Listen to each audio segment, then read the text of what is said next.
Shalom saudara-saudara yang terkasih dalam Tuhan kita Yesus Kristus. Dimanapun Anda berada, semoga kita selalu dalam lindungan Tuhan yang Maha Kuasa. Perkenalkan, nama saya Delson.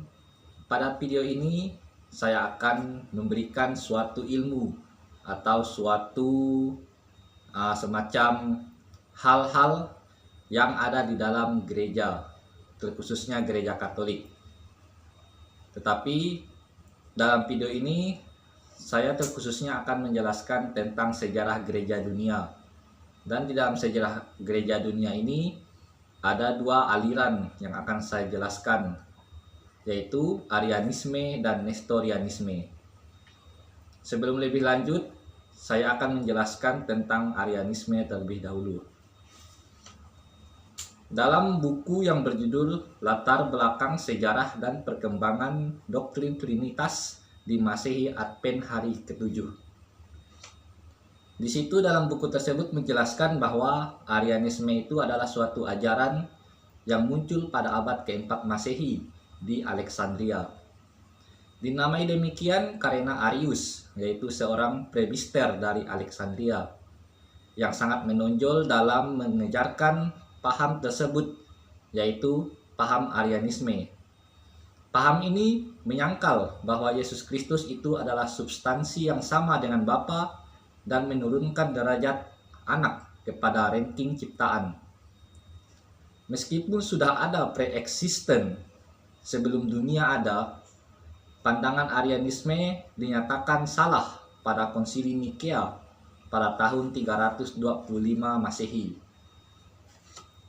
Selanjutnya, pada buku yang berjudul Empat Injil dan Amanat Agung, Arianisme itu diambil dari nama pendirinya, yaitu Arius, yang lahir pada 270 Masehi dan meninggal tahun 330 Masehi. Salah satu pemimpin gereja Alexandria. Arius ini menolak keilahian Yesus. Ia mengatakan bahwa Yesus itu hanyalah manusia biasa dan hanya Allah Bapa sajalah yang Allah itu sendiri. Akibat bidat ini, semua gereja Kristen pada saat itu, termasuk gereja di Alexandria, Yerusalem, Antioquia, Konstantinopel, Roma, dan lain-lain, terjebak dalam keracunan doktrin yang dipengaruhi oleh iblis melalui Arianisme yang begitu besar antara tahun 300 Masehi dan 500 Masehi. Sehingga 4 konsili gereja harus diadakan guna memerangi penyebarannya, yaitu Konsili Nikea yang berlangsung pada tahun 325 Masehi, Konsili Konstantinopel yang berlangsung pada 381 Masehi, Konsili Efesus diadakan pada tahun 431 Masehi, dan Konsili Kalsedon yang diadakan pada 451 Masehi. Tetapi, walaupun melalui konsili-konsili ini sudah ada penolakan resmi dan telah dilakukan banyak upaya untuk membasmi Arianisme sebagai bidat, akar Arianisme tidak sama sekali hancur dan Arianisme masih tetap hidup sampai hari ini. Selanjutnya, pada buku yang berjudul Pembimbing dan Pengetahuan Perjanjian Baru, Arianisme ini mengajarkan bahwa Yesus Kristus adalah ciptaan Allah, bukan Allah yang setara dengan Bapa. Menurut Arius, sebelum segala sesuatu diciptakan itu, Yesus sudah ada, tetapi dia tidak setara dengan Allah Bapa dalam hal substansi dan hakikat. Itu adalah pernyataan dari Arius. Poin pentingnya itu yang menyatakan bahwa ada saat ketika dia tidak ada. Arianisme menolak konsep Trinitas yang menyatakan bahwa Bapa, Anak, atau Yesus dan Roh Kudus adalah salah satu dalam substansi, tetapi berbeda dalam pribadi. Arianisme menganggap bahwa Yesus itu sebagai anak tidak ada kesetaraan dalam hal kehendak dan kekuasaan. Selanjutnya, saya akan memberikan suatu ilmu mengenai Nestorianisme. Untuk penjelasan mengenai Nestorianisme ini, saya mengutip dari buku-buku sejarah gereja Katolik. Yang pertama itu buku yang berjudul Sejarah Gereja Indonesia. Di dalam buku tersebut mengatakan bahwa Nestorianisme itu mengajarkan bahwa dalam Kristus yang berinkarnasi terdapat dua tabiat, yaitu tabiat ilahi dan manusia. Kedua tabiat ini selalu terpisah dan tidak bercampur dalam oknum Kristus yang berinkarnasi tersebut.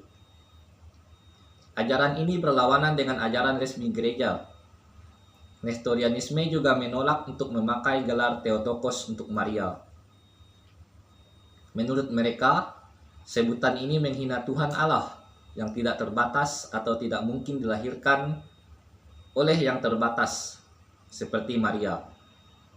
Inilah yang menyebabkan terjadinya perpecahan dalam jemaat menjadi dua kelompok, yaitu yang mempertahankan gelar Bunda Allah atau yang kita biasa sebut dengan Theotokos, dengan yang mempertahankan gelar Bunda Manusia atau yang biasa disebut dengan Anthropotokos. Baik, selanjutnya saya akan memberikan nama-nama tokoh yang membela iman Kristiani dari ajaran Arianisme dan Nestorianisme.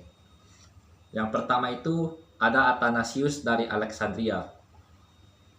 Uskup Athanasius dari Alexandria yang berkarya di Mesir antara tahun 328 sampai 373. Mesir itu merupakan salah satu dari pusat episkopal terbesar pada masa kekristenan kuno. Athanasius adalah salah satu tokoh patristik paling tangguh dalam sejarah kekristenan. Athanasius dikaitkan dengan kontroversinya dengan Arius dan ajaran Arianisme. Sebagian besar itu diselesaikan dengan karya tulis. Kehidupan Kristen pada saat itu sedang mengalami krisis yang mencengkam dari masyarakat Romawi pada abad keempat. Teologi Athanasius sebagian besar dalam sejarah Kristen telah dikaitkan dengan doktrin Kristologi.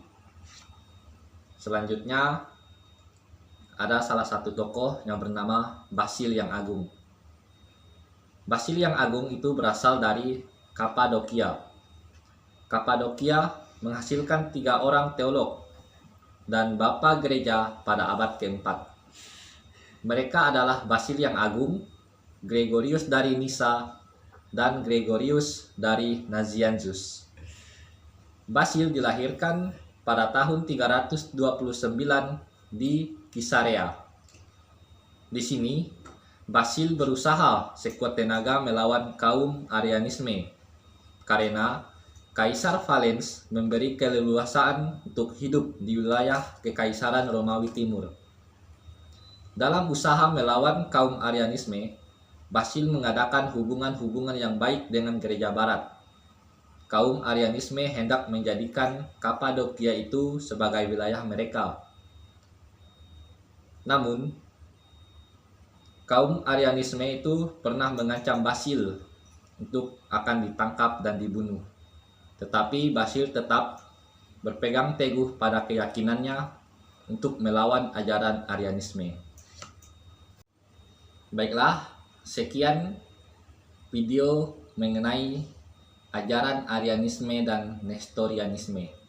Semoga dalam video ini bisa memberikan sebuah ilmu dan pengalaman yang baru kepada saudara-saudari sekalian yang menonton video ini. Semoga bermanfaat. Tuhan Yesus memberkati dimanapun kita berada. Amin.